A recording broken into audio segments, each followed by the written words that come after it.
tengo a Ignacio Escolar, que es director del diario.es. Permíteme. Bildu no tuvo nunca... Un momentito, permíteme, te voy a dar otra vez la palabra, pero como nos está esperando en Madrid y me gustaría saber cuál es la valoración de Nacho Escolar. Nacho, arratsaldeón, muy buenas tardes. Estamos hablando aquí de medidas anticorrupción, de lo que le ha pasado a Ana Mato. ¿A ti te llama algo...? ¿Qué tal? ¿Cómo estáis? Buenas tardes. Muy buenas tardes. Creo que hay un retardo en la señal, así que voy a ser muy concreto en mis preguntas. Nacho, ¿esto cómo se soluciona?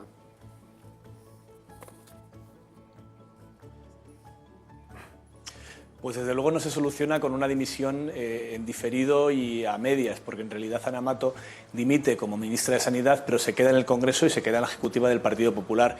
Yo creo que es muy difícil que el Partido Popular y sobre todo el presidente del Gobierno, Mariano Rajoy, sean capaces de liderar una reforma contra la corrupción, porque cualquier reforma contra la corrupción pasa por la dimisión del presidente del Gobierno. El presidente del Gobierno es una persona que le mandó un SMS a Luis Bárcenas deseándole ánimos y diciéndole que fuese fuerte cuando se descubrió que tenía varios millones de euros escondidos en Suiza, con lo cual es muy difícil que cualquier medida contra la corrupción que lidere el Partido Popular y el presidente del Gobierno tengan credibilidad entre los ciudadanos. Aquí ha habido un contertulio que ha dicho que la iniciativa, que este impulso de regeneración democrática no debe estar en los partidos políticos.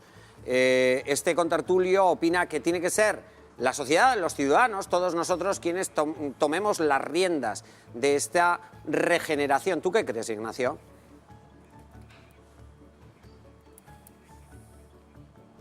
Yo creo que es una mezcla de ambas cosas. Yo creo que los partidos, claro que tienen capacidad de hacer cambios y proponer modificaciones que acaben con esa situación de enorme sensación de corrupción en todas las instituciones políticas.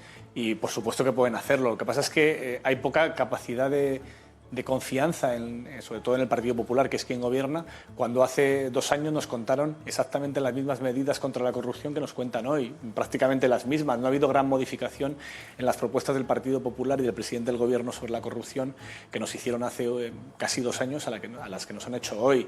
Y eso hace que sea muy difícil. Yo creo que evidentemente esto pasa o por una reforma o por una ruptura y está en las manos del presidente del Gobierno, de los partidos políticos en la Cámara, en el Congreso de los Diputados y de las instituciones, que sea por reforma o que sea por ruptura. Más acosado que nunca, el partido que está en el poder, en el poder en España, cree, o algunos miembros del Partido Popular creen que precisamente el auto del juez Ruz ha venido en el peor momento. Yo no sé si hay buen momento para esto, pero ha venido en el peor momento. Se escuchan críticas por parte del Partido Popular hacia el juez Ruz. Pero la razón... Adelante. Sí, pero la razón por la que el juez Ruz lo saca en este momento es porque ahora mismo su plaza está en cuestión. El juez Ruz tiene que decidir todo muy rápido y le queda muy poco tiempo para maniobrar y cerrar la instrucción del caso Gürtel, porque su plaza está en cuestión. Él está en una situación un poco extraña porque no es el titular del juzgado número 5 de la Audiencia Nacional. Él está en sustitución de otro juez que después de muchas vueltas acabó sentado al lado de Trillo en la Embajada de Reino Unido. Y es posible que dentro de un mes lo saquen de ese juzgado, con lo cual el juez Ruz va a toda velocidad porque sabe que su plaza va a desaparecer, porque sabe que le van a sacar de ese juzgado, porque el PP ha considerado que es un juez incómodo dentro de la Audiencia Nacional y por eso va tan deprisa. Yo creo que no tenía mucho margen de maniobra, él tiene que correr porque le quedan apenas 30 días al frente del juzgado número 5 de la Audiencia Nacional para solucionar no solo la primera parte de la Gürtel, creo que la parte completa no podrá hacerlo, y también los papeles de Bárcenas, que también están en su juzgado. Ana Mato, quiero, Ignacio, escuchar cuál es tu valoración acerca de ya la exministra, sigue siendo diputada. Ana Mato es la cabeza de turco, Ana Mato ha sido la protegida de Mariano Rajoy. ¿Por qué no ha dimitido antes Ana Mato? ¿Ha hecho bien Ana Mato? Ignacio.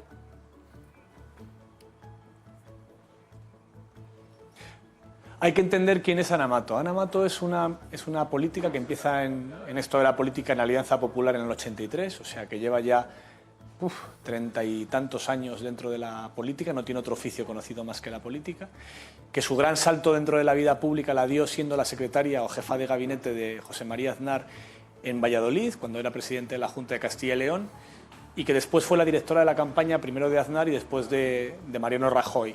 Es una persona de la total confianza de Mariano Rajoy porque en los meses en los que Mariano Rajoy estuvo muy cuestionado después del resultado electoral de 2008, Ana Mato junto con otras personas como Soraya Sáenz de Santamaría, fueron de las que se pusieron del lado del presidente frente a los que querían cargárselo como líder de la oposición y poner a Esperanza Aguirre. Es una persona que no estaba preparada para ser ministra de Sanidad, porque cuando empieza ya cuando sale su nombramiento, cuando el presidente del gobierno decide ponerla al frente de esa responsabilidad, ya está señalada por la investigación de la Gürtel. Ya aparece su nombre en informes de la UDEF, ya aparece su nombre como una presunta implicada en toda la trama de corrupción de la Gürtel a través de su marido y de los regalos y de las prebendas de las que disfrutó siendo la mujer de Jesús Sepúlveda, imputado por la Gürtel. Y fue un absoluto error colocarla al frente del Ministerio de Sanidad, porque Rajoy sabía que más tarde o más temprano esto iba a explotar.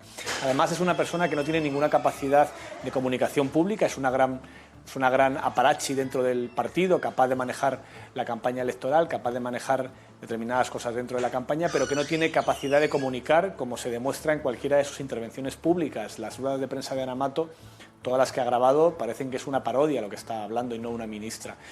Y el presidente del gobierno premia la lealtad por encima del valor político, de la capacidad política, y por eso nombra a Ana Mato ministra, y acaba rectificando cuando se da cuenta de que la imputación, el auto del juez Ruz, que la señala como beneficiaria de la trama Gürtel, llega unas horas antes de que él tenga que comparecer en el Congreso para explicar sus medidas contra la corrupción. Y en ese momento, en el momento en el que el presidente del gobierno tiene que elegir entre Ana Mato y él mismo, solo en ese momento es cuando decide que ya no más. Precisamente, quiero hablar del Congreso, de lo que ha ocurrido esta mañana y todos hemos visto y escuchado. Ignacio Escolar, ¿cómo valora la posición del resto de partidos, de toda la oposición? Pedro Sánchez le decía a Mariano Rajoy que no puede protagonizar, no puede liderar una regeneración democrática. El resto pide la dimisión del presidente del gobierno. ¿Tú cómo lo ves? ¿Te ha llamado algo la atención en cuanto a la actitud de la oposición, Ignacio? Sí. Es así. Yo creo que estamos en una situación un poco extraña porque el presidente del gobierno tiene la mayoría más absoluta que se recuerda desde los años 80, desde Felipe González, y al mismo tiempo tiene una debilidad política tremenda porque no tiene enfrente a todo tipo de partidos, de izquierdas, de derechas, medio pensionistas, que le están diciendo que no puede seguir esto ni un día más porque son conscientes del deterioro ciudadano que hay en la calle sobre la confianza en las instituciones. Y a mí me ha llamado la atención, más que la oposición, el papel del presidente del gobierno cuando, al mismo tiempo que presume de la dimisión de Ana Mato, al mismo tiempo está diciendo que Ana Mato es inocente. Entonces, ¿por qué dimite?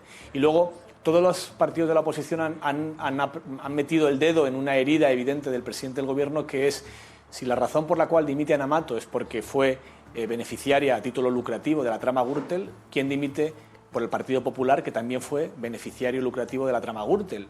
El primer responsable político del Partido Popular es Mariano Rajoy. Mariano Rajoy está pidiendo que dimita a Ana Mato, pero no está asumiendo ninguna responsabilidad por el mismo auto que le señala a su partido como beneficiario de la trama Gürtel. Antes hablabas de lealtad de Ana Mato, precisamente, y no solamente en el Partido Popular. Parece ser que lo que prima en los partidos tradicionales es la obediencia. ¿Debería cambiar ese aspecto, Ignacio?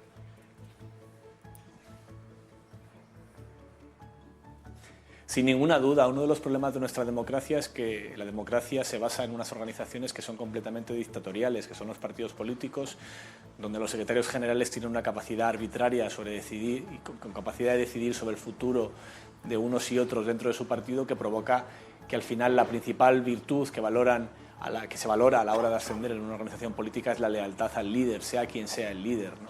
Y yo creo que esto se arregla con mecanismos pues como las primarias, se arregla con mecanismos de control interno, se arregla con mecanismos que impidan que el partido mande completamente sobre el político, hasta el punto de que el presidente del partido o el secretario general del partido tengan todo el poder, ¿no? Y anulen la capacidad de crítica interna que pueda existir en esos partidos. Yo creo que evidentemente una de las cuestiones que va a cambiar, obligados o voluntariamente, en todos los partidos políticos en España en los próximos años va a ser esa. Dentro de 5 o 10 años será inimaginable que los líderes políticos se elijan por un dedazo de su antecesor. Serán por primarias todos, estoy convencido. Agradezco a Ignacio Escolar que haya estado con nosotros, director del diario.es. Y además le invito a que vea el siguiente vídeo, porque precisamente aquí repasamos algunos de los difíciles momentos que ha pasado la ministra, precisamente cuando ha tenido que comparecer públicamente. Ignacio, un abrazo. Gracias. otro para vosotros.